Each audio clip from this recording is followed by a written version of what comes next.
안녕하세요. 4명의 딸들을 키운 딸부자 엄마이자 평범한 50대 여자입니다.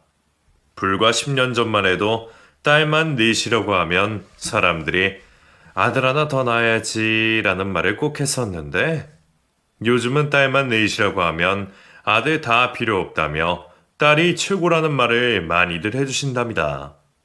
저만 해도 결혼하고 아들을 못 낳아 속상해서 눈물을 흘린 날들이 많았었는데 지금은 아들 필요 없고 딸이 최고라는 말이 정확하다는 걸 절실히 느끼며 살고 있습니다.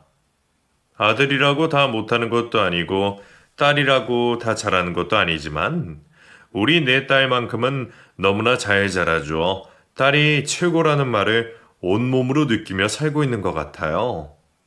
우리 딸들 자랑이기는 하지만 얼마나 잘 자라주었는지 딸이라서 꼴 보기 싫다고 연을 끊고 살던 시모마저 우리 내 딸들에게 얼굴 좀 자주 보여달라며 애원을 할 정도랍니다. 아들 못 낳는다고 시모에게 당한 게 너무 많았던 저는 죽어서 저승에 가서라도 시모에게 꼭 복수를 해야겠다고 칼을 갈며 살았었는데 잘 자라준 우리 네 딸 덕분에 저는 손도 안 대고 이 생에서 시모에게 통쾌한 복수를 하게 되었답니다. 저와 비슷한 연배의 기혼 영성분들이라면 아들 못 낳는다고 시댁에 한 소리 들은 분들이 많으실 거란 생각이 듭니다. 그래서 저승 가서도 시모에게 복수를 하고 싶다는 제 말에 조금 유난스럽다고 생각하시는 분들도 계실 것 같아요. 하지만 제가 지금부터 여러분들에게 들려드릴 이야기를 들어보시면 여러분들도 그런 생각할 만했구나라고 하시게 분명합니다. 그런데 제가 어떻게 저희 네 딸들 덕분에 저승에 가기도 전에 복수를 할 수 있었는지 그 재미있는 이야기를 한번 들려드리도록 하겠습니다. 저는 혼전인신으로 결혼을 하게 되었습니다. 덥석 아이부터 갖고 결혼을 하겠다고 시모를 찾아갔을 때 제 걱정과 달리 시모는 저를 귀인 대접하듯 반겨주셨습니다. 어쩐지 어그제 꿈에 커다란 호랑이 한 마리가 나오더라. 그 큰 호랑이가 백두산천지를 뛰어노는데 어찌나 기가 막히든지. 나는 복권 당첨되는 꿈인 줄 알았는데 그게 아니라 우리 손주 보는 태몽 꿈이었나 보네. 겨우 임신 3주 차라 아이의 성별을 정확히 알 수 없는 시기였는데 시모는 본인이 꾼 태몽을 장황하게 늘어놓으며 벌써 손자를 본 듯 신이 난 채로 말씀하셨습니다. 우리 손자가 큰 인물이 될 놈인가 보다. 호랑이의 백두산이라니 대통령이라도 되는 거 아닌가 모르겠네. 애 나오고는 내가 다 키워줄 테니 너희들은 애 걱정을 하지 말아라. 혼자서 설레발을 치는 시모의 모습을 보고 걱정이 앞섰습니다. 제 뱃속에 있는 아이가 아들인 줄 알고 손자의 인생 계획까지 미리 짜고 있는 시모였기 때문에 혹여나 딸이면 실망감에 저를 구박하지 않을까라는 걱정이 들었던 것이었습니다. 그래서 시모에게 딸일 수도 있다는 밑밥을 미리 깔아두려고 했는데 차마 그러지 못하는 일이 생기고 말았습니다. 우리 손주 월세집 전전하면서 살게 할 수 없으니 내가 모아둔 적금 덜어서 너네들 살만한 아파트 하나 마련해 주마. 당시 남편과 저는 모아둔 돈이 없어 전셋집 하나도 얻을 수 없는 형편이었습니다. 저희가 저지른 일은 저희가 해결하자고 해서 양가 부모님의 도움 없이 당연히 월세를 얻어 살 생각이었는데 시모가 손주를 얻을 생각에 신이 나셨는지 먼저 집을 하나 해주시겠다고 하신 것이었습니다. 그래서 그런 시모에게 딸일 수도 있지 않겠냐는 말이 선뜻 나오지 않았습니다. 그땐 저도 정확히 아이의 성별을 모르기도 했고 일단 집부터 받고 나면 딸이어도 시모가 줬던 집을 다시 뺏지 않을 테니 아이 성별을 알기 전까지만 입을 다물고 있자는 생각을 하게 됐던 것이었습니다. 너희 방 3칸짜리 아파트면 충분하겠지? 안 그래도 우리 옆집 사는 언니가 자기 아들이 3년 정도 살았던 아파트 내놓는다고 얼른 팔아야 된다고 하더라. 일이 이렇게 되려고 그 언니가 나한테 아파트 판다는 이야기를 꺼냈나 보네. 신이 난 시모는 우리 부부와 상의 한마디 없이 일주일 만에 저희의 신혼집이 될 아파트 하나를 구해 오셨습니다. 남편 말로는 시부가 죽고 난 후 시모가 한 푼도 쓰지 않고 가지고 있던 보험금으로 아파트를 사준 것 같다고 했어요. 그 말을 들으니 마음이 조금 불편해졌던 제가 시모에게 말했습니다. 어머님, 그렇게 큰 돈을 저희한테 쓰셔도 괜찮으세요? 상중 씨한테 들어보니까 아버님 돌아가시고 나온 보험금으로 사주셨다고 하던데 어머님 노후자금으로 쓰셔야죠. 나는 나 늙어서 쓸 만큼의 돈은 아직 가지고 있으니 내 걱정은 하지 마라. 너희가 능력만 좋았으면 내가 이 돈 쓸 일은 없었겠지만 어차피 내 손주한테 쓸 생각으로 안 건든 돈이라 괜찮다. 나중에 우리 손주 장성해서 이 할매한테 효도만 해주면 나는 그걸로 족하니 너네가 미안할 필요는 없어.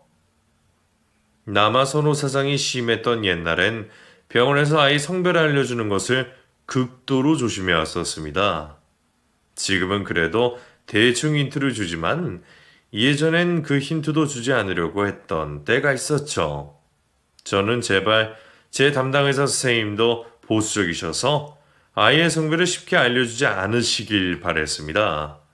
하지만 제 뱃속에 있는 아이의 성별이 궁금했던 시모의 손에 끌려간 병원 의사 선생님은 저희 시모와 알고 지낸 사이였는지 빙 둘러 말하지도 않고 바로 아이의 성별을 말해주었습니다.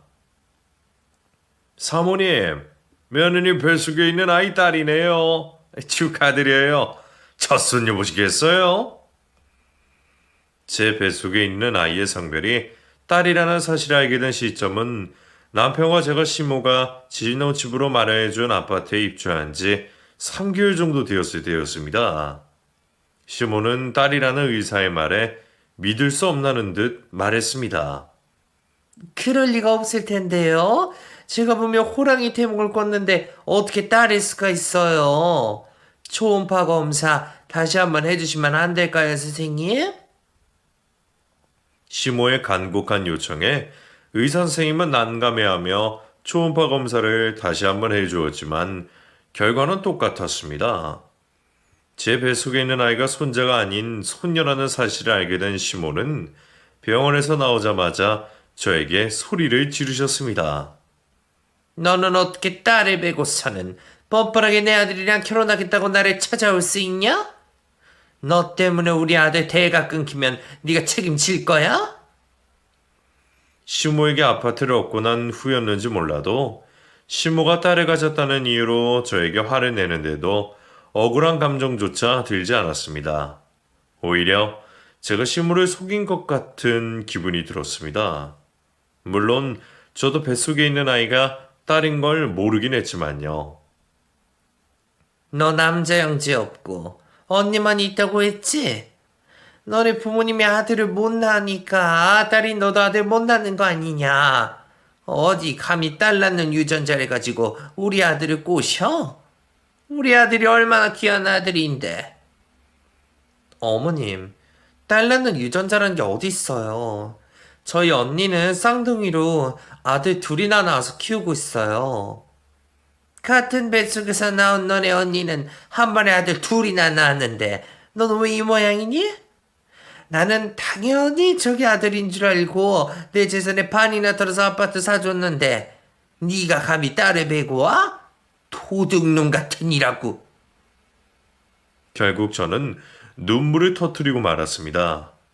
시모에게 얻은 게 있으니 내가 참을 수 있는 데까지는 참아야겠다고 생각을 했지만 도둑놈 소리 들으니 참을 수가 없었어요. 어떻게 보면 시모가 설레발치고 신이 나서 준 아파트인데 왜 제가 도둑놈과 같은 취급을 받아야 되는지 이해되지 않았습니다. 뭘 잘했다고 울어? 그래, 임신이란 게 네 마음대로 되는 게 아니니? 이번만큼은 그냥 넘어가 주마.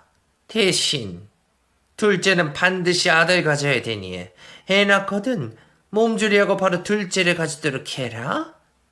먹기만 하면 바로 아들이 생긴다는 보약 먹고 내가 상중이 가졌었는데 내가 먹은 거 그대로 지어서 보내줄 테니 잘 챙겨 먹어. 시모는 그날 이후 제가 아이를 출산할 때까지 저를 보지 않으셨습니다. 아이의 성별을 알기 전에는 배가 불러오기 전에 결혼식을 올리라고 하시더니 딸을 임신한 걸 아시고는 결혼식은 무슨 결혼식? 사고 쳐서 결혼한 게 무슨 자랑이라고 큰 돈 들여 결혼식을 올리냐? 그냥 혼인신고만 하고 조용히들 살아라. 라고 하셨습니다. 사실 결혼식 올릴 돈도 마땅히 없었던 남편과 저는 나중에 여유가 되면 저희 돈으로 결혼식을 올리기로 약속했습니다. 첫째 딸을 낳은 다음 날 신부가 병원으로 저를 찾아왔는데 한 손에는 보약이 들려 있었습니다. 이게 전에 내가 말한 아들 생기게 해준다는 보약이다. 오늘부터 삼시세끼 빠뜨리지 말고 애 생길 때까지 이 보약 챙겨 먹도록 해라. 어제 출산하고 회복도 못하고 앉아있는 며느리에게 아들 생기는 보약을 먹이려는 시모를 보고 전날부터 완기했던 친정엄마가 시모에게 화를 내며 말했습니다. 사부인, 이제 막 애 낳은 사람한테 뭐 하시는 짓이에요? 산모 몸 회복하라고 보약 지어온 것도 아니고 당장 아들 낳으라고 보약 지어서 들고 오시는 게 말이 됩니까? 사부인은 빠지세요. 딸 시집가면 어차피 출가 외인 아닙니까? 왜 집 나간 딸을 아직도 감싸 들고 있으세요? 유난 그만 떠시고 사부인 애 얼굴 봤으면 그만 집으로 돌아가세요. 제 며느리는 제가 알아서 합니다. 사부인이 알아서 하시기는 뭘 알아서 하신다고 그래요. 남의 딸 그렇게 막대하는 사부인 때문이라도 저 못 갑니다. 그리고 그 보약 도로 들고 돌아가세요. 안 들고 가면 제가 다 찢어버릴 테니까 그렇게 하시고요. 결국 한성가라는 친정엄마와 시모의 싸움은 간호사 3명이 달라붙어 말리고서야 멈추었습니다. 엄마는 시모가 가져온 보약을 정말 가위로 찢어버릴 작정이셨지만 시모에게 갚아야 될 빚이 있다고 생각한 저는 친정엄마를 말렸습니다. 엄마, 우리 어머님이 표현하시는 방법이 거칠어서 그렇지 내 걱정되셔서 회복에 좋은 약으로 지우셨을 거야. 그리고 어머님이 손주를 많이 기다리셔서 말이 그렇게 나온 거지. 에이, 속마음은 절대 안 그러실 거야. 너, 네 엄마를 바보로 하니? 네 시어머니란 인간 딱 봐도 너 아들 못 낳으면 쥐잡듯이 잡을 사람이다. 너, 네 시어머니가 아파트 사줬다는 이유로 설설 기지 말고 아닌 건 아닌 거라고 똑바로 말하고 살아. 안 그럼 너희 부부 사이도 네 시어머니 때문에 망치게 된다고. 엄마 말 알아들었니? 제가 왜 시모에게 찍소리도 못하고 있는지 친정엄마는 다 알고 계셨습니다. 엄마에게 그런 모습을 보여드린 게 죄송스러웠지만 저는 엄마의 충고를 무시했습니다. 시모가 무서웠던 저는 시모가 지어준 보약을 삼시세끼 다 챙겨 먹으며 둘째 준비를 했고 첫째를 낳고 겨우 100일이 지난 시점에 둘째를 임신하게 됐습니다. 저의 둘째 임신 소식을 듣고 달려온 시모는 제가 처음 시모를 만나 뵀던 날만큼이나 신이 난 모습이셨습니다. 그래도 네가 염치는 있어서 내 말 듣고 보약은 꾸준히 잘 챙겨 먹었나 보구나. 내가 이제서야 말하지만 그 보약 짓는데 얼마나 힘들었는지 알아? 원래는 2년 기다려야지 지을 수 있는데 내가 웃돈 더 주고 가져온 보약이다. 어찌됐든 돈 주고라도 받아온 보람은 있구나. 내년이면 우리 손주를 안아볼 수 있겠네. 어머님, 아직 아들인지 딸인지도 모르는 거라서요. 저번처럼 손주라고 생각하고 기대하시면 나중에 또 실망하실 수도 있으니까 너무 큰 기대는 하지 않으셨으면 해요. 넌 또 왜 사람 김 빠지는 소리 해야 되는 거니? 그 보약은 애 잘 베는 보약이 아니라 아들 잘생기게 하는 보약이라고. 그 약 먹고 딸 뵌 엄마들 하나도 없다? 그리고 내가 바로 산 증인 아니냐? 둘째도 반드시 아들이라고 생각했던 시몬은 남편의 대신에 임신 초기부터 저와 함께 병원에 다니셨습니다. 시몬은 저와 병원에 갈 때마다 말로 겁을 주셨습니다. 혹시라도 뱃속에 있는 게 딸이거든 바로 지워버려라. 괜히 낳았다가 쓸데없는 돈만 나가게 하지 말고. 딸 낳으면 어디다 써먹을 데도 없어. 딸이면 바로 지워버리라는 시모의 말이 진심이라는 걸 알았던 저는 매일 밤마다 믿지도 않았던 하느님을 찾아 기도했습니다. 제발 둘째는 아들을 낳을 수 있게 해달라고 말이에요. 하지만 신은 저의 간절한 기도를 외면하셨는지 둘째도 딸이라는 청천벽력 같은 소리를 듣게 되고 말았습니다. 너는 어떻게 그 비싼 보약을 처먹고도 딸을 뵐 수가 있어? 오늘 당장 그에 치우던지 아니면 내가 세준 아파트에서 네 딸 데리고 나가든지 해라. 시몬은 제가 집에서 나가는 것보다 뱃속에 있는 애가 더 크기 전에 지우는 걸 더 바라셨습니다. 하지만 딸이든 아들이든 제 뱃속에 있는 아이를 지키고 싶었던 저는 수십 명의 사람들이 다 보는 병원 한복판에서 무릎을 꿇고 빌고 또 빌었습니다. 어머님, 죄송해요. 제가 둘째 낳고 바로 셋째 가질 테니까 한 번만 더 기회를 주세요.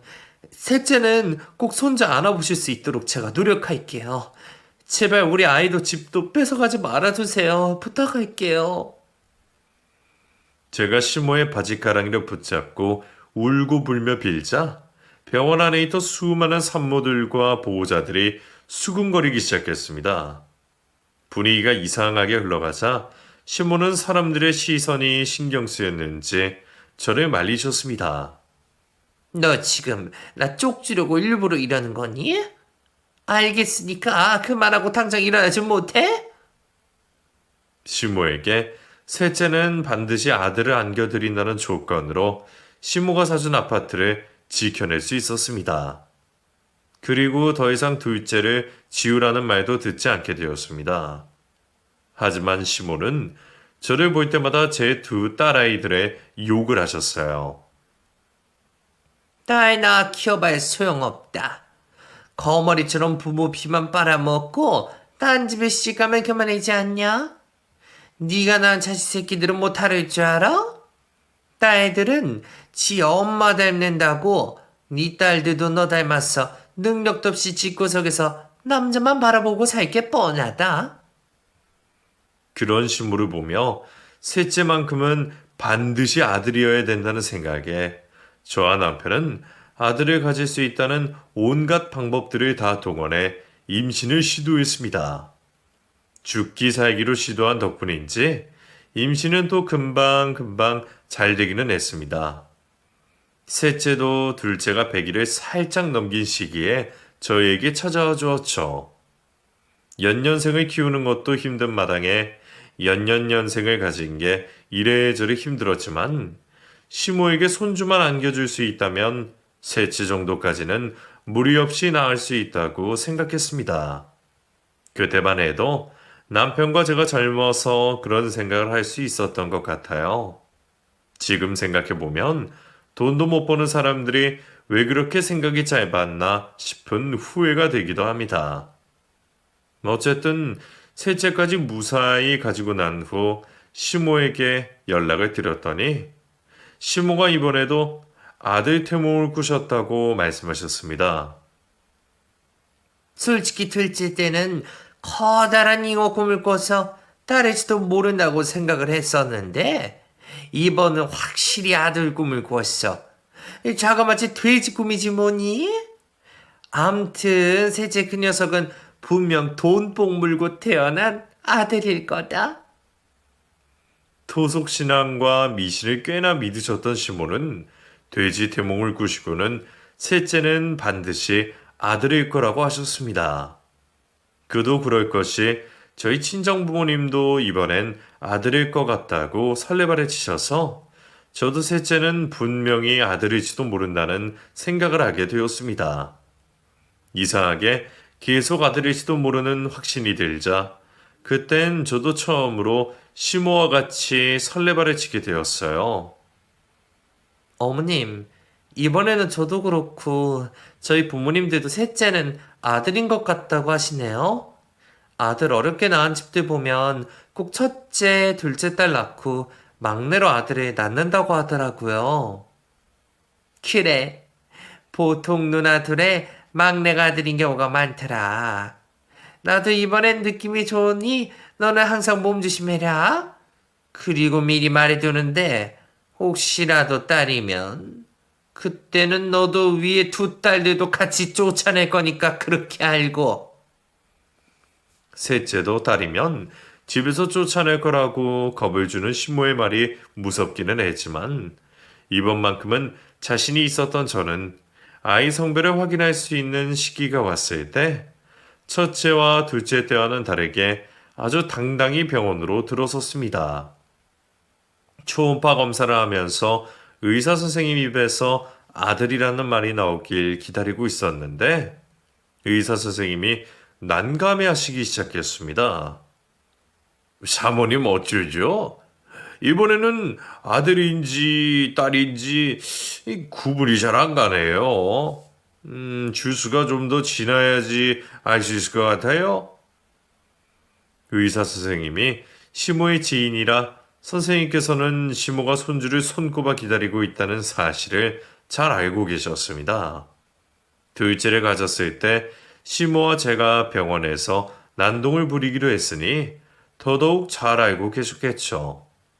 그래서 그런지 의사 선생님은 아이의 성별을 알면서도 일부러 말씀을 안 해주는 것 같았고 결국 저는 눈물을 터뜨리고 말았습니다.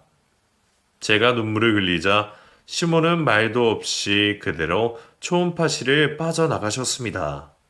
그러자 의사 선생님이 저를 위로해 주셨어요. 둘째도 지켜내신 것처럼 셋째도 잘 지켜내셨으면 합니다. 좋은 소식 전해주지 못해서 죄송해요.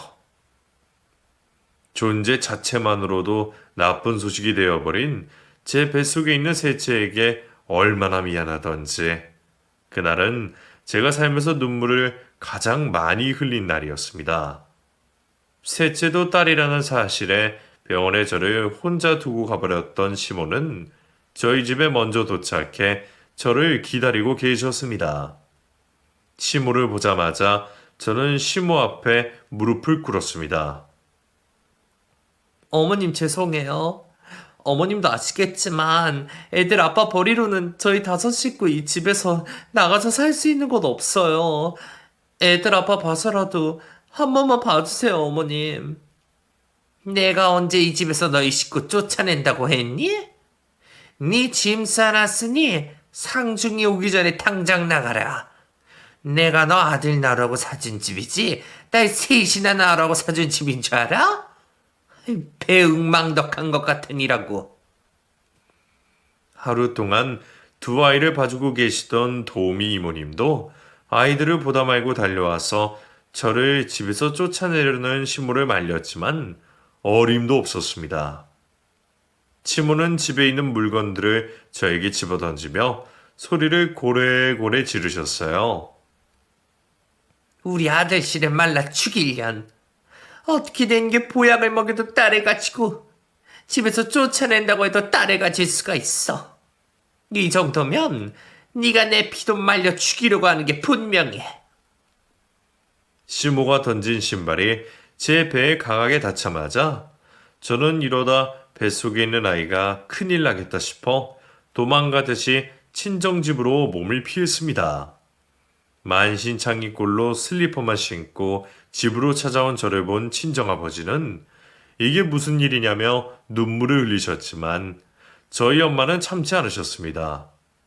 엄마는 바로 시모에게 전화를 거셨어요. 사부인, 정말 미치셨습니까? 지금 임신한 애를 집에서 맨발로 쫓아내셨어요? 아들 임신 못한 게 죽을 죄라도 됩니까? 그리고 씨앗은 김서방한테서 오는 건데 왜 우리 딸 탓을 하는 거예요? 우리 딸한테 이렇게 막대하시면 저도 가만히 못 있습니다. 엄마는 전화를 붙들고 1시간 넘게 시모에게 따져 물었습니다. 어찌나 빠르고 논리정연하게 말을 하는지 그 무섭던 시모도 저희 엄마 앞에서는 한마디도 못하는 듯 했습니다. 결국 엄마는 시모에게 미안하다는 말을 듣고 나서야 전화를 끊었습니다. 그리고 저를 데리러 온 남편은 저희 부모님과 제 앞에 무릎을 꿇고 고개를 숙였습니다. 김서방, 자네는 도대체 집에서 뭘 하길래 우리 재수이가 이런 취급받을 때까지 손 놓고 있었나? 자네가 나서서 사부인을 제지시켰어야지. 귀하게 키운 내 딸, 시집가서 몸도 마음도 다 망가지고 이게 무슨 꼴인가? 이러다 우리 재숙이 미치면 김서방, 자네가 책임질 건가? 남편은 아무 말도 하지 못했습니다. 저희 남편은 그런 사람이었습니다. 좋게 말하면 너무 착하고 너무 순하고 겁이 많은 사람이었고, 나쁘게 말하면 그냥 바보 등신인 사람이었죠. 그래서 시모가 저를 괴롭혀도 한마디도 못하고 입을 꾹 다물고 있는 사람이었습니다. 그리고 그 바보는 장인 장모에게 혼이 나고 있을 때도 고개만 끄덕일 뿐 그 어떤 말도 하지 못했습니다. 그날도 남편은 저희 부모님께 죄송하다는 말 한마디만 겨우 한 채 저를 집으로 데리고 가주었습니다. 집으로 가보니 아이를 돌봐주는 이모님만 있을 뿐 시모는 계시지 않았어요. 이제는 남편이 달라져야 내가 살겠다 싶어 남편에게 말했습니다. 나 진짜 이대로는 더 이상 못 살아. 어머님이 자꾸 저러시면 나 애들도 버리고 도망가 버릴 거야? 당신 나 없이 혼자서 애새 키울 자신 있어? 나 지금 하는 말 그냥 하는 말 아니야. 마음에도 없는 말이긴 했지만 시모 때문에 미치게 된다면 가능한 일일지도 모른다는 생각이 들었습니다. 진담 반 거짓 반이 담긴 저의 말에 놀란 남편이 말했습니다. 왜 그런 말을 함부로 해? 애들 버리고 도망가겠다니. 애들은 엄마 없이 살 수 있어도 나는 당신 없이 못 살아. 당신마저 없으면 나 어떻게 살라고 그래? 그런 사람이 그러니? 나 아들 못 낳는다고 어머님한테 인간 취급도 못 받고 사는 거 당신도 잘 알잖아. 내가 이번엔 엄마한테 제대로 말해볼게. 엄마가 저렇게 세게 나오셔도 막내 아들이 내가 부탁하면 들어주실 거야. 그 후 남편이 시모에게 뭐라고 했는지 시모는 더 이상 저에게 손주 이야기는 꺼내시지 않았습니다. 손주 이야기를 꺼내지 않는 시모를 보면서 남편이 정말 시모에게 한마디를 해서 그러시는 건지 한성가라는 저희 친정엄마 때문에 그러시는 건지 헷갈리긴 했습니다. 제 추측으론 후자 때문의 가능성이 높기는 했지만요. 셋째 딸을 출산하고 병원에 누워 있는데 손주는 아니지만 그래도 태어난 아이는 봐야겠다고 나타난 시모에게 제게 먼저 말했습니다. 어머님, 저 이제 더 이상 못 낳아요. 어머님이 아들 원하셔서 셋째까지는 어떻게 낳았는데 애 셋을 연달아 낳으니까 몸도 정신도 엉망이라 더 이상은 안 되겠어요. 저의 말에 시모는 저를 정말로 죽일 듯이 노려봤습니다. 전설의 고향에 나오는 구미호보다 더 무서운 눈빛이었죠. 너 정말 아파트를 뺏기고 싶어서 환장을 한 모양이로구나. 가만히 입 다물고만 있어도 반응한다고. 잘못을 했으면 입이라도 다물고 있을 것이지 어디 뚫린 입이라고 함부로 떠들었대. 아들 못 낳으면 그 집에서 쫓아내겠다는 내 말 잊었냐? 제가 애 낳는 기계도 아니고 어떻게 아들 하나 어쩌고 아들 낳을 때까지 임신을 해요. 짐승들도 그렇게는 안 하겠어요. 이제 더 이상 저한테 아들 바라지 마세요. 결혼 후 처음으로 시모와 큰 소리를 내어 싸웠습니다. 시모 말만 듣고 고분고분하게 살다가는 제가 숨막혀 죽을 것 같았기 때문에 살고 싶어서 시모와 싸우게 된 것이었습니다. 시모는 처음으로 자신에게 대드는 저를 보며 말했습니다. 그 피 어디 안 간다고. 네 엄마처럼 너도 보통 싸가지가 아니구나. 너 그동안 내가 아파트 해준 것 때문에 성질 죽이고 살았지? 이제야 본색을 드러내네. 네 엄마도 너도 이 모양이면 네가 낳은 네 새끼들은 안 봐도 훤하다. 너네 집안 여자들이 기가 세니까 아들이 안 들어서는 거야. 아들 안 생기는 걸 왜 여자 탓을 하세요? 어머님, 계속 이러시면 저 상중 씨랑 더 이상 못 살아요. 제가 다 버리고 도망가 버려도 어머님 제 원망하지 마세요.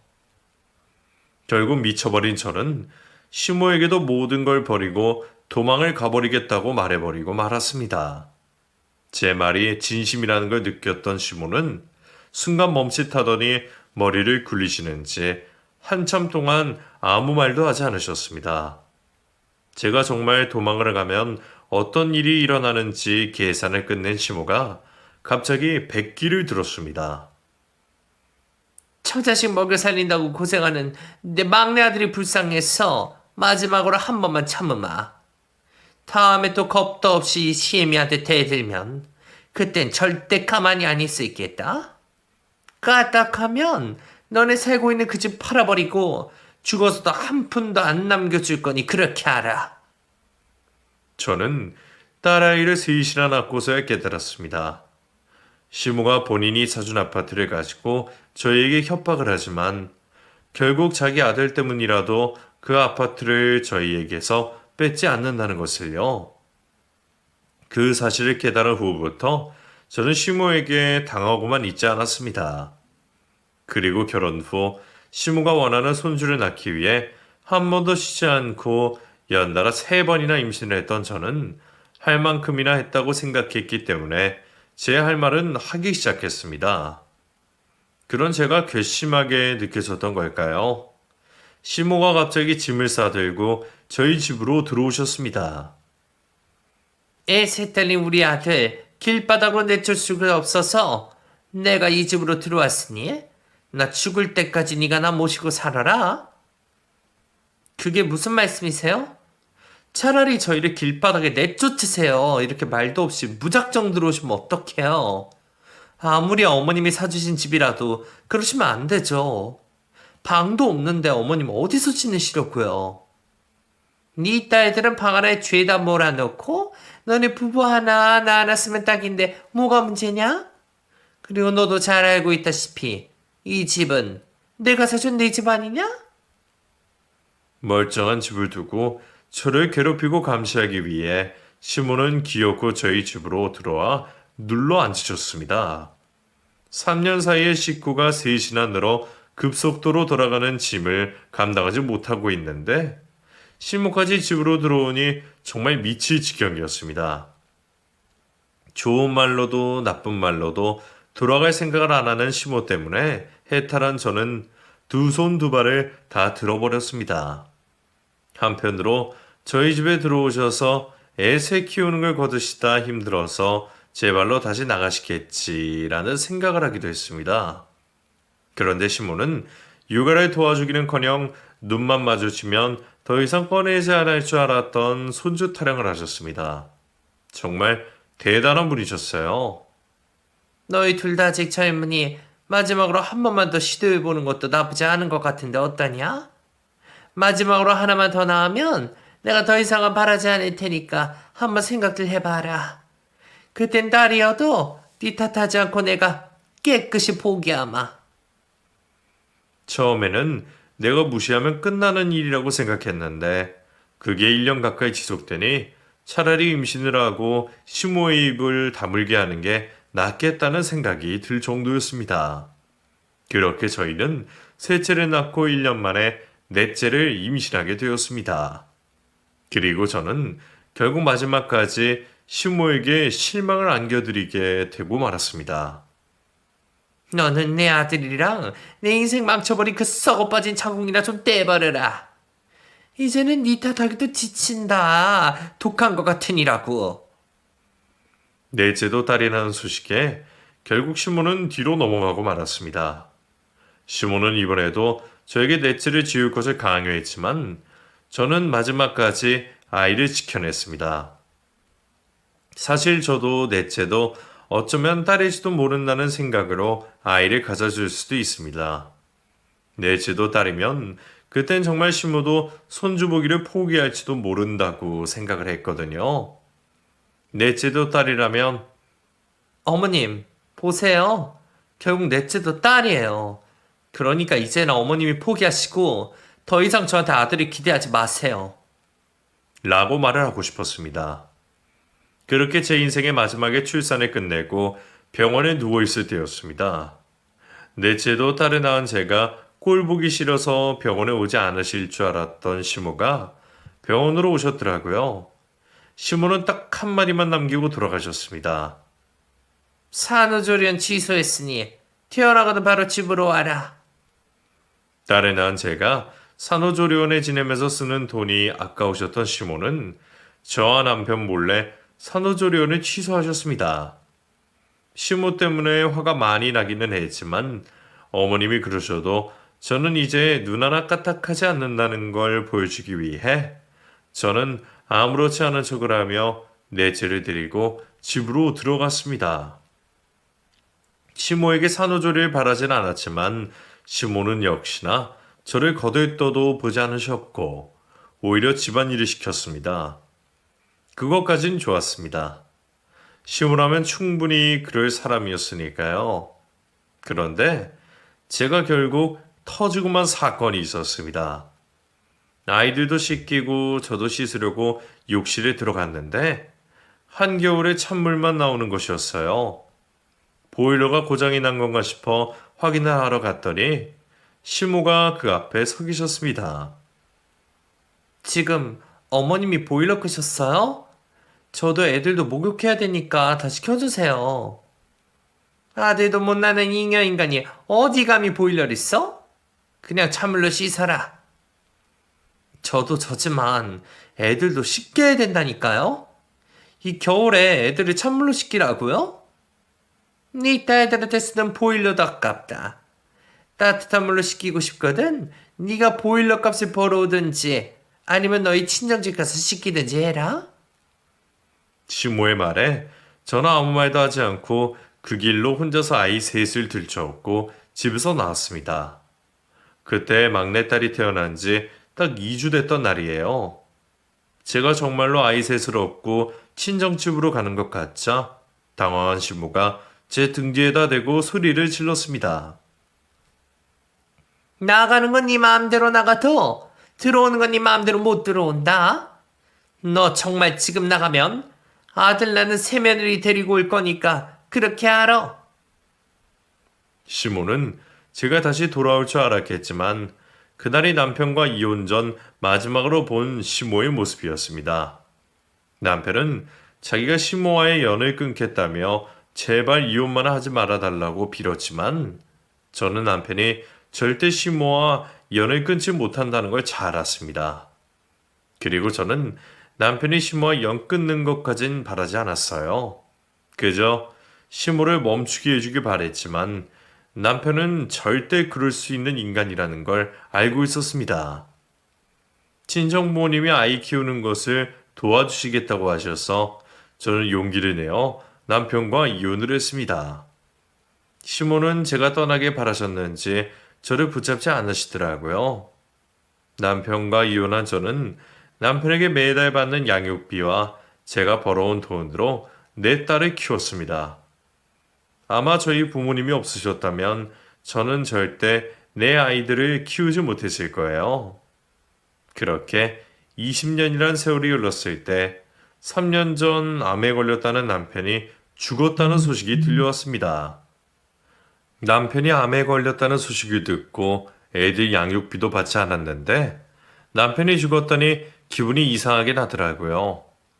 시모꼴 보기 싫어서라도 남편 장례식장 근처엔 가기도 싫었지만 아이들의 친아빠이니 아이들에게는 인사할 시간을 줘야 할 것 같아 내 딸을 데리고 장례식장으로 향했습니다. 제가 딸 넷을 데리고 장례식장에 들어서자 어떻게 한눈에 알고 시모가 쫓아왔습니다. 딸내 낙엽 무슨 자랑이라고 줄줄이 달고 여길 왔냐? 아들 아니면 굳이 여기 올 필요도 없으니 돌아들 가라. 어딜 딸년들을 자식 새끼라고 데려와? 시모는 저희를 쫓아내려고 했지만 남편의 누나들이 시모를 막아 세웠습니다. 엄마, 상중이가 올키랑 딸들을 평생 그리워하면서 살았는데 마지막 하는 길에도 못 보게 하면 어떡해? 엄마 이러면 상중이 눈 제대로 감지도 못해. 그렇게 20년 만에 저와 내 딸들 그리고 시모가 마주 앉게 되었습니다. 시모는 원하지 않았던 손녀들이라 20년 만에 봐도 관심도 없으셨고 오히려 혼자 중얼거리며 욕을 내뱉고 있었는데 남편 형제들은 20년 만에 본 조카들이 신기한지 안부를 묻기 시작했습니다. 어쩜 이렇게 예쁘게도 잘 자랐니? 첫째랑 셋째는 아빠를 쑥배 닮고 둘째랑 넷째는 엄마를 닮았네. 너네들 다 대학생이지?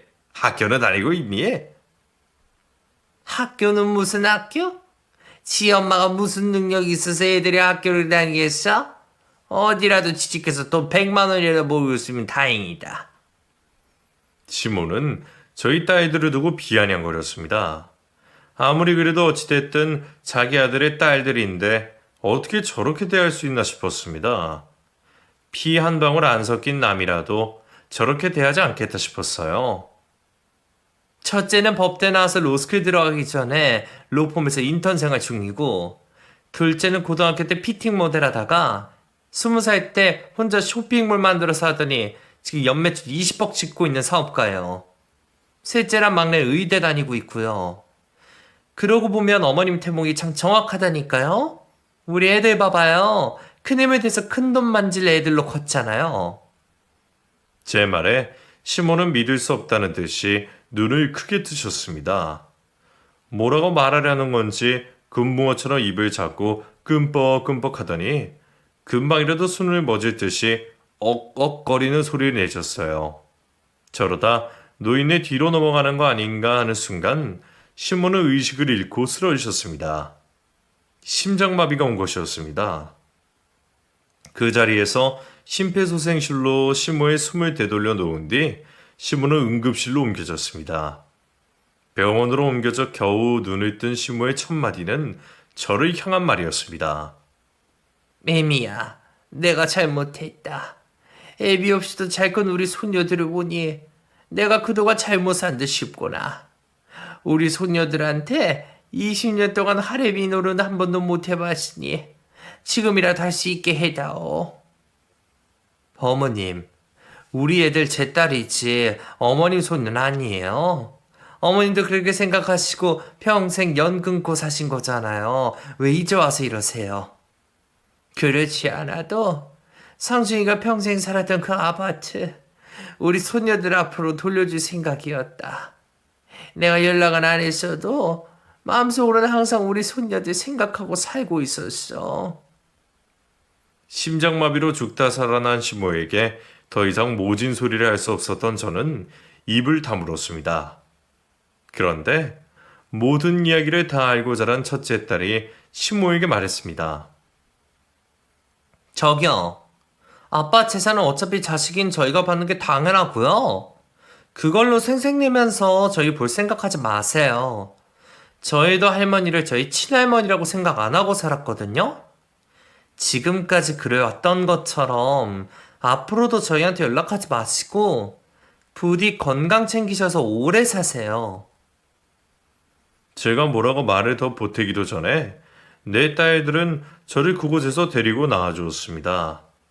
그 뒤로 또 시모가 충격에 쓰러졌다는 소식을 들었지만 저는 시모를 찾아가지 않았습니다. 찾아갈 마음이 없기도 했지만 딸들이 다 죽어가는 노인네 때문에 마음 약해져서 괜히 용서하게 될지도 모르니 절대 찾아가지 말라며 저를 혼내는 바람에 찾아갈 수가 없었습니다. 남편이 죽고 재산을 정리하면서 남편 앞으로 되어 있던 아파트는 자연스레 저희 네 딸들이 상속받게 되었습니다. 시모가 저희 신혼집으로 사주셨던 바로 그 아파트였죠. 시모에게 쫓겨나듯 나온 그 집으로 20년 만에 다시 내 딸들과 함께 들어가게 되니 감회가 참 새로웠습니다. 시모는 그 후로도 계속해서 얼굴 좀 보고 살게 해달라고 애원하셨지만 저희 가족은 시모의 연락을 모두 차단시킨 상태입니다. 그리고 얼마 전 저희 큰딸이 그러더군요. 할머니, 우리가 돈 없고 가난하게 살고 있었으면 이렇게 우리한테 집착이나 했겠어? 이 집도 안 주려고 발악하셨겠지. 우리가 할머니한테 보여주려고 열심히 산 건 아니었지만 열심히 산 덕분에 엄마 대신 할머니한테 복수할 수 있어서 다행이다. 라고 말이죠. 큰딸 말이 맞습니다. 우리 딸들이 변호사, 사업가, 의사가 아니었으면 시모가 저렇게 나왔을까요? 아빠 없이 자란 아이들이 그저 혼자 고생하는 엄마를 위해 열심히 살았던 것뿐인데 의도치 않게 엄마의 복수도 확실하게 해주게 된 것이었습니다. 시모에게서 제 딸들을 끝까지 지켜내길 참 잘한 것 같습니다. 결국엔 제 딸들이 저를 지켜주게 됐네요. 답이 없는 인생을 사는 게 참 힘들고 어려우면서도 이래서 인생이 재미있음을 느낍니다. 사람 일은 정말 어떻게 될지 모르거든요. 여러분, 저희 정도면 굳이 저승까지 가서 시모에게 복수 같은 건 안 해도 되겠죠? 앞으로는 복수 같은 생각을 하지 않고 남은 시간 동안 우리 네 딸들에게 아낌없는 사랑을 나누면서 감사하며 살아야겠습니다. 제 이야기 들어주셔서 감사합니다.